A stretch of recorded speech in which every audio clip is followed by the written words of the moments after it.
SK news Mulbagal digital ಸುದ್ದಿವಾಹಿನಿಗೆ ಸ್ವಾಗತ. ಸಂಘಟನೆಗಳ ಜಂಟಿ ಸಮಿತಿ ಹಾಗೂ ಸಿಪಿಐಎಂ ಪಾರ್ಟಿಯ ನೇತೃತ್ವದಲ್ಲಿ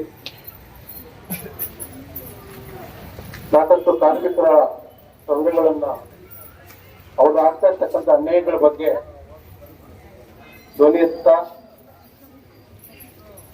ಕಂಪ್ಲೀಟ್ ದೇಶದ ವ್ಯಾಪ್ತಿ ಮುಷ್ಕರವನ್ನು ಹಮ್ಮಿಕೊಂಡಿದ್ದಾರೆ. ಈ ವಿಚಾರವಾಗಿ ವಿಸ್ತೃತವಾಗಿ ಸಾಕಷ್ಟು ನಾಯಕರು ಮಾತಾಡಿದ್ದಾರೆ.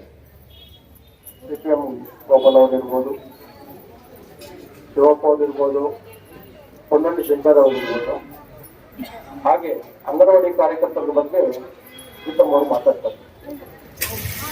ನಾವಿಲ್ಲಿ ಸೇರುವ ಉದ್ದೇಶ ಏನು ಕಾರ್ಮಿಕ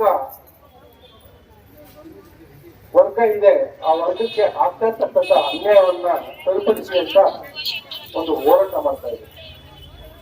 ಕೇಂದ್ರ ಸರ್ಕಾರ ಏನು 4 ಕಾರ್ಮಿಕರ ವಿರುದ್ಧ ಕೋರ್ಟ್ಗಳನ್ನು ತಂದಿದ್ದಾರೆ, ಅದನ್ನ ರದ್ದುಪಡಿಸಬೇಕು.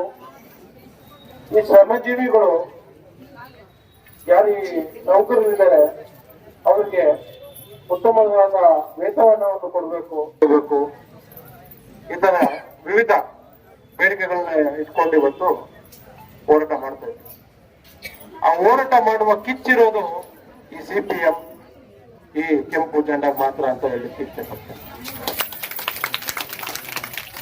ನಾನು ಈ ಪಾರ್ಟಿಗೆ ಸೇರ್ಪಡೆಯಾಗಿ ಒಂದು ಹೆಚ್ಚು ಕಮ್ಮಿ 1 ವಾರ 15 ದಿವಸ ಆಗಿದೆ. ನಂದು ಮೊದಲನೇ ಪ್ರತಿಭಟನೆ. ಈಗ ಸದ್ಯಕ್ಕೆ ಕೇಂದ್ರ ಸರ್ಕಾರದ ವಿರುದ್ಧ ಮಾತಾಡೋಣ.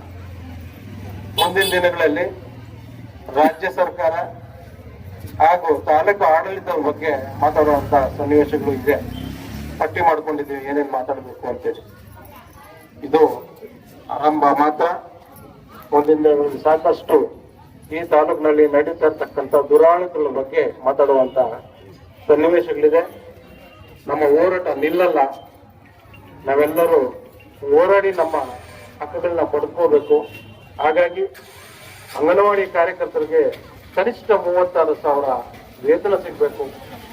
ಇರ್ತಕ್ಕಂಥ ಅಂಗನವಾಡಿ ಕಾರ್ಯಕರ್ತರು, ಬಿಸಿ ಊಟ ನೌಕರರು,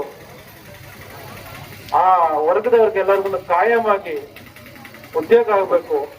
ಇದು ನಮ್ಮ ಮೊದಲಿಗೆ ಪ್ರಮುಖವಾಗಿರ್ತಕ್ಕಂಥ ಬೇಡಿಕೆ.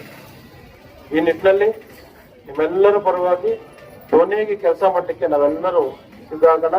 ಒಗ್ಗಟ್ಟಿನಲ್ಲಿ ಬಲವಿದೆ. ಎಷ್ಟೇ ದೊಡ್ಡ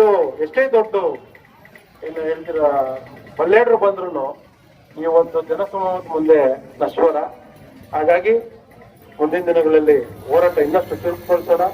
ನಿಮ್ಮೆಲ್ಲರ ಸಹಕಾರ ತಗೊಂಡು ಏನು ಇವತ್ತು ಮಾತಾಡ್ಲಿಕ್ಕೆ ಎಲ್ಲ ಅವಕಾಶ ಕೊಟ್ಟು ನಿಮ್ಮೆಲ್ಲರಿಗೂ ವಂದನೆಗಳು ತಿಳಿಸ್ತಾ ನನ್ನ ಮಾತನ್ನು ಮುಗಿಸ್ತೇನೆ.